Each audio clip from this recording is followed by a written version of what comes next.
Howdy, folks, and welcome back to yet another review. This time, we're on our way to a red sun planet to party hard.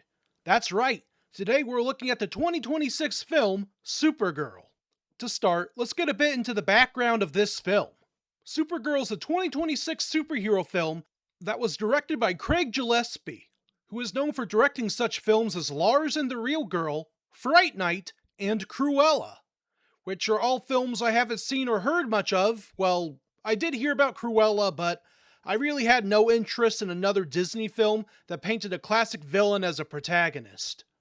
Anyways, the film was written by Anna Noguera, and looking at her Wikipedia page, she is currently collaborating with James Gunn to screenwrite for upcoming projects such as Teen Titans and Wonder Woman. I'll get into the writing soon, but besides these projects, she hasn't done much film writing, although she has written some stage plays and starred in a couple of projects.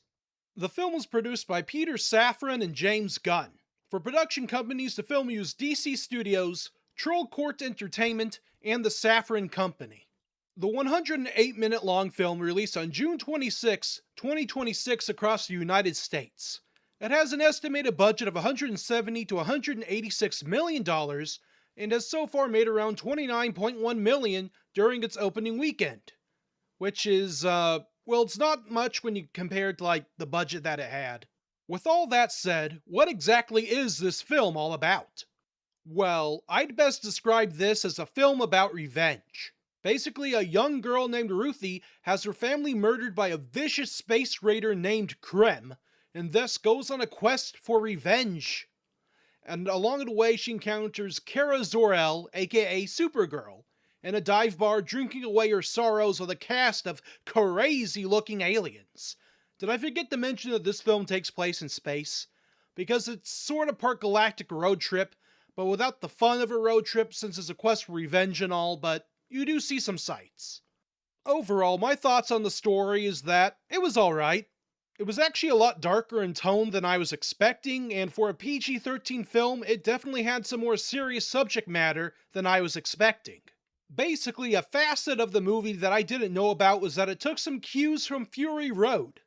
Not that it was 2 hours of non-stop action, although there were plenty of explosions, but that the main antagonist Krem kidnapped young girls for his all-male race to have kids with.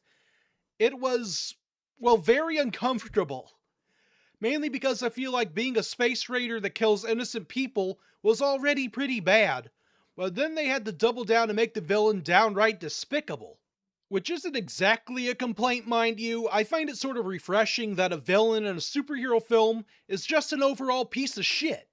Makes things feel more triumphant when the heroes punch his face in, you know? But at the same time, I feel like audiences probably won't be prepared for how horrible the villain is in a superhero film that's called Supergirl. Like, imagine taking your kid to see the movie, and they basically talk about how the villain kidnaps and forces young women to have kids with his henchmen. That's a lot to ask of your general audience. Again, not a total complaint, more of an observation. I believe art should be given the right to make us uncomfortable, but also that audiences should be aware of the content beforehand so that they can make the appropriate decisions with their families. It's overall just an element of the film, one that lingers in the back of your mind and makes you sort of squirm whenever Krem interacts with our protagonists. Which, hey, for a mostly unmemorable villain, that's at least something to remember him for. Dude is a space Viking, but not in the cool way. In the bloodthirsty creep sort of way, but, still pretty forgettable. In fact, while I'm on it, let's talk a bit about the characters, shall we? Kara Zor-El, the eponymous Supergirl, was played by Millie Alcock. She's Superman's cousin who was part of a small remaining group of Krypton citizens. She has a ton of emotional baggage from the fall of her world and the death of her family. I think Millie Alcock did a really good job personally. I've seen a lot of people online complain about her, and to be frank, I just don't see what the big deal is. I think it might come down to miserable folks who just aren't happy that a woman looks a specific way, which is just plain creepy. What I'm trying to say is some people really gotta do better things with their time than criticize a woman for her appearance when they probably don't look too great themselves. Rocks and glass houses, you know? Anyways, her acting was good. She allows herself to be more vulnerable in this film, showcasing a side to the character we didn't get during her brief appearance in Superman. She's a good person, but she has her rough edges, which highlights that there's being good, but there's also being good while not being completely oblivious to what must be done. It's a pretty complex look at what it means to be a hero, and all the trials that it entails. Next, we've got Eve Ridley as Ruthie, the young girl whose family was murdered by the antagonist. I think she was decent, although please bear in mind that she is a child actor, and sometimes their performances can be a bit iffy. I think she did the best job she could with the material she had, but at the end of the day, there wasn't anything too remarkable about her character, which was most likely intentional. In a film about superheroes and villains and wacky aliens, sometimes you just get a normal person. Then there's Matthias Schoenaerts as Krim of the Yellow Hills. For Krim, I'm just gonna say that he is a remarkably unmemorable villain for the most part, which could be intentional as well. A close friend of mine that knows more about comics mentioned that to me, and I've been chewing on it for a bit. Krim is a plot device more than anything. He exists for our heroes to go on this quest of revenge, and in the end he's nothing more than a footnote for the development they had along the way. Which, the more I think about it, is a good thing. Krim is an unrepentant monster who also has a relatively uninteresting appearance. I don't think kids are going to want a Krim action figure, and that's a good thing since he's close to Red Skull levels of being a piece of shit. Sometimes you don't need a memorable villain for your film, if that means your actual superhero gets more time to explore who they are. Finally, for characters, we have Jason Momoa as Lobo. He's a space biker slash bounty hunter who our characters encounter a few times throughout the film. Now, I haven't seen much Lobo stuff, but for the most part, I always thought he was a sort of Deadpool level joke character from what I've heard. In this film, he's played a bit more seriously, like he still has humorous moments, but overall he's a very intimidating presence. Some people may find it strange that Jason Momoa just came back as a different character, but I mean, hey, Marvel's doing the same with Robert Downey Jr., so why can't this guy do that? Anyways, Lobo is a pretty small part of the film, who doesn't overstay his welcome. He comes in, does a few one-liners and punches dudes, and then leaves on his space hog. For folks who thought he'd be some sort of comic relief sidekick, I'm sorry to say that he's not that. Honestly, there's very little humor in this film except for what's found in the designs of the aliens themselves. Which, hey, I've always preferred sight gags, so that's fine with me. Up next, the real reason you see a superhero film, the action. The film is filled with plenty of punching, kicking, stabbing, shooting, and explosions. There are still some moments of calm throughout, but hey, you kinda need those or else it's just sensory overload. I think the fight choreography was decent, although it was really obvious when CGI was used. Again, the film has a pretty steep budget, but it still ain't Avatar levels. Basically, sometimes you can really tell it's CGI models throwing each other around, and that gets a bit disorienting when they use motion blur effects to cover it.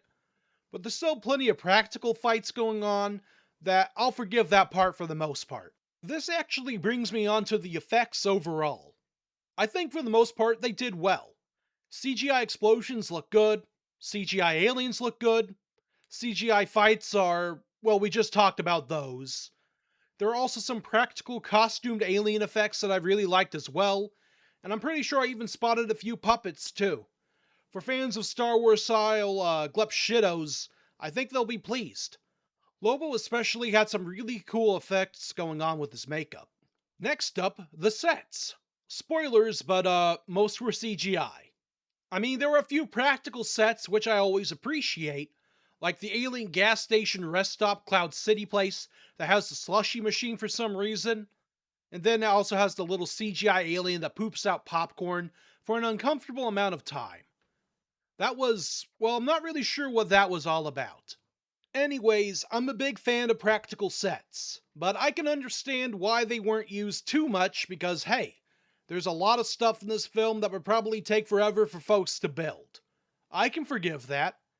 Can't forgive the popcorn pooping alien though. Little guy was really struggling too.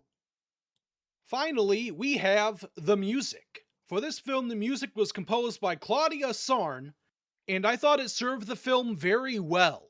Lots of synths, orchestral arrangements, some guitar riffs. It very much fits what the film is going with. There's also plenty of licensed music throughout as well because hey, James Gunn helped produce it, so what did you expect? The only real complaint is that the Blondie song from the trailers didn't make it into the film. I'm sure folks will be making plenty of music videos with it once the film comes out to streaming. So overall, would I recommend Supergirl? And that really depends.